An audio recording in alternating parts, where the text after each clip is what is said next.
number 38, and it's entitled Wrongly Convicted. This is from Shakespeare's Henry VI. The first thing we do, let's kill all the lawyers. Each year in the United States, 7,500 innocent people are wrongly convicted of crimes. And that comes from Presumed Guilty by Martin Yant. And since 1900, many of these innocent people have been put to death. These statistics make absurd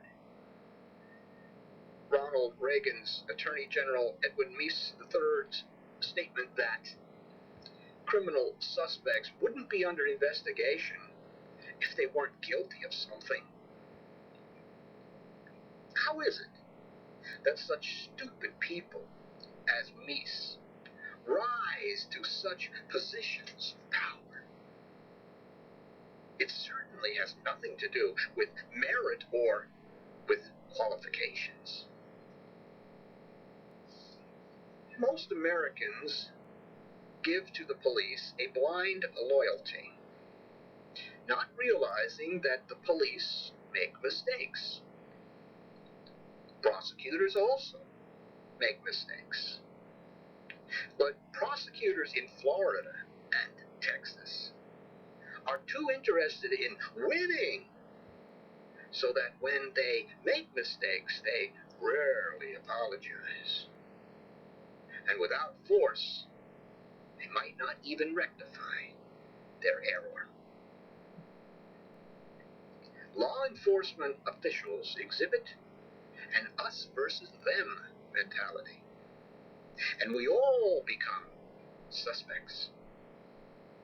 Overzealous law enforcement officials can be very dangerous. Mistakes and errors are everywhere. The FBI's National Crime Information Center computer contains inaccurate information. Still, the FBI wants to expand this service and tap into our Social Security and income tax records.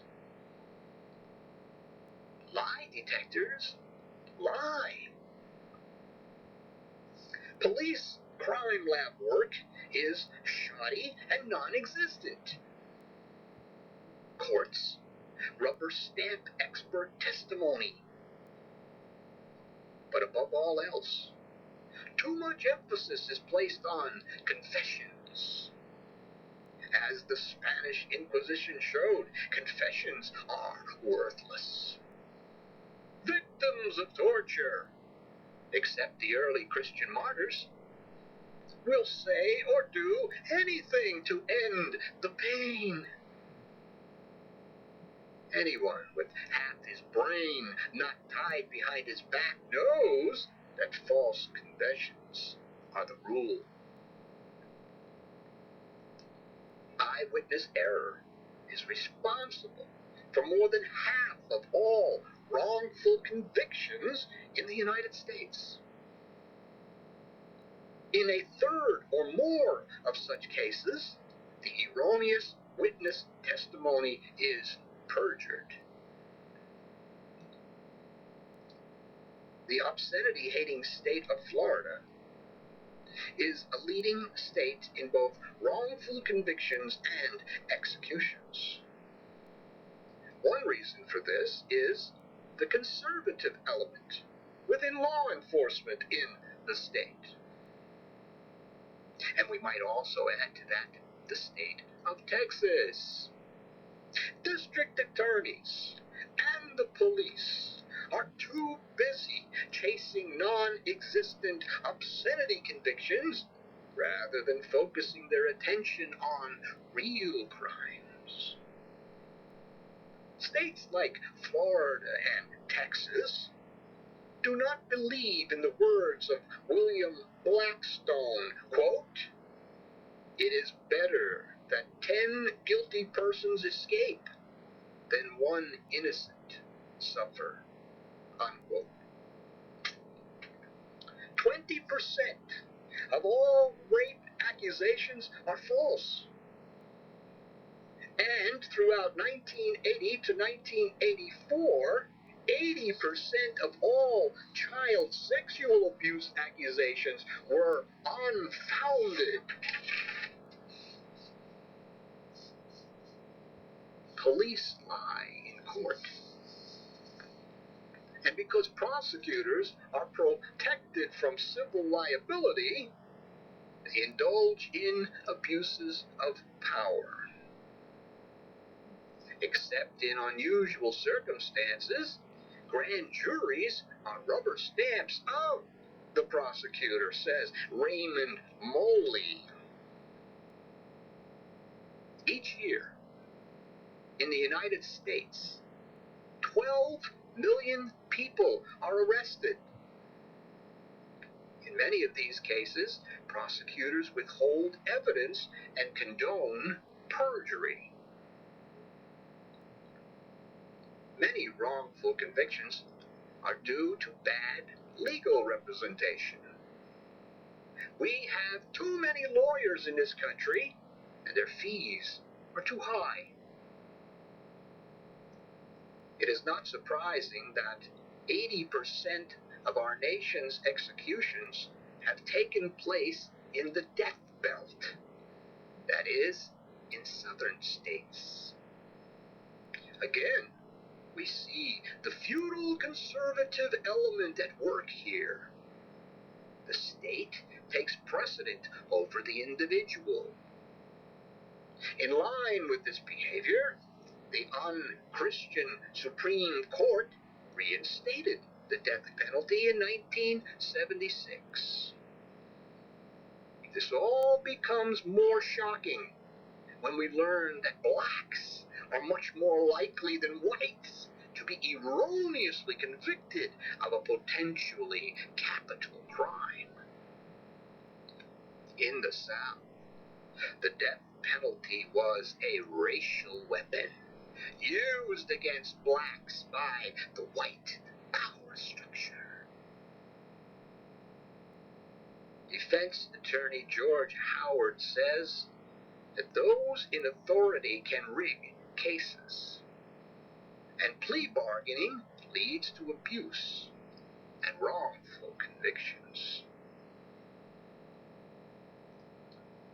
Since colonial times, 12,500 people have been put to death by the state. That's from Watt Espy. An example of all this craziness was the case of William Jackson Marion, who was executed for murder. His alleged victim turned up alive 4 years later. In this area, just like our government today, there are no checks and balances. Humans are imperfect, and so God never gave them the right to kill their fellow humans. Prosecutors, judges, and juries who have sent individuals to their deaths would claim that they were God-fearing people. Many would call themselves Christians, but the Bible calls them hypocrites and murderers. Even the United States Supreme Court said in 1989 that in capital cases there is a high incidence of uncorrected error. Yet poor, overworked Chief Justice William Rehnquist wants to limit death penalty appeals. It would seem that Mr. Rehnquist can't handle the job. He should quit. A lot lot of us would miss him if he left the court. The big problem here is that any one of us can be drawn into this web of obscene justice at any time. It could be for a small offense or for no offense at all. None of us is safe. Some more reasons for wrongful convictions are bigotry, improper interrogations, investigative errors, public pressure, frame-ups, expert testimony, and juries. They make mistakes. They don't understand their great responsibility. Most of them don't want to be there. Some accept limitations imposed on them by judges. Others act on their prejudices and imperfections. Police lab work stinks. A New York Times 1983 study found that crime labs erred 71% of the time in conducting blood tests. Sometimes evidence that might help a defendant is misplaced, or it's not tested. In all of this, it is clear that it's not liberal judges who release criminals into society. It is bad work on the part of prosecutors and police. During the Reagan regime, propaganda convinced some of us otherwise. Prosecutors are 70% responsible for enforcing the law, the police 20%, and judges a mere 10%. In some cities and towns, prosecutors are both judge and jury. In line with this, the General Accounting Office found that those who murdered whites are found to be more likely to be sentenced to death than those who murdered blacks. Attorney Joe Forer says, innocence is a relatively irrelevant factor of the American law. This same insane element is evident in the battle between orthodox and alternative medical doctors. The patient's experience is irrelevant. The fact that the patients get well under the care of alternative doctors means nothing to orthodoxy, which seems to want patients to die via the correct doctrine. When an innocent person is wrongly convicted or put to death, a guilty person goes free. Political conservatives should ponder this thought. Intimidation is too much a part of police work. In studying the early Christian martyrs, it is clear that innocent people can suffer at the hands of authority. And yet, we have misguided people in this country who would want to do away with the 1966 Miranda versus Arizona ruling, wherein a suspect must be read his rights. Ignorant, politically conservative people believe the police should have a free hand to do whatever they want.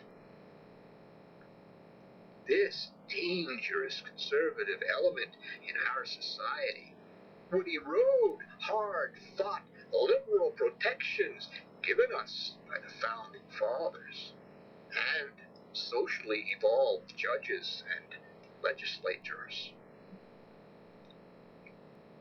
In 1608, Captain George Kendall was the first person executed in America.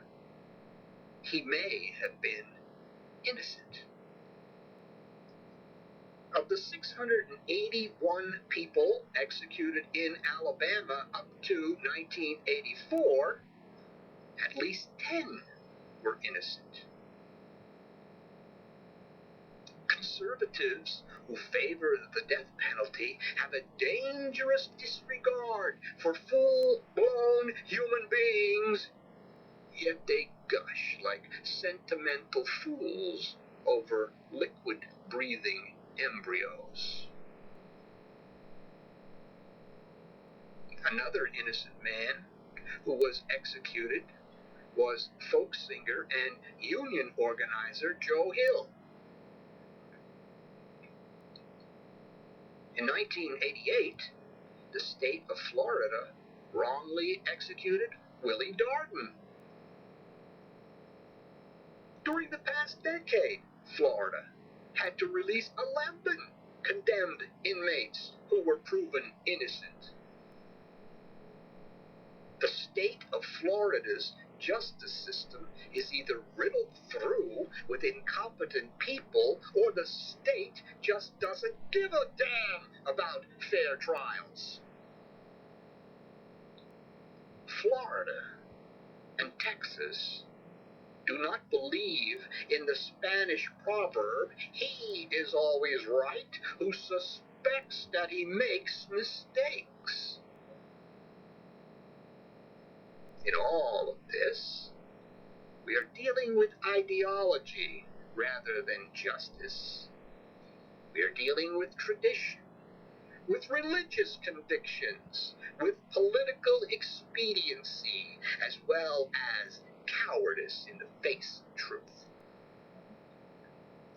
All these are human imperfections, which is why the Bible teaches us that man is not ready to judge his fellow man in the big things of life.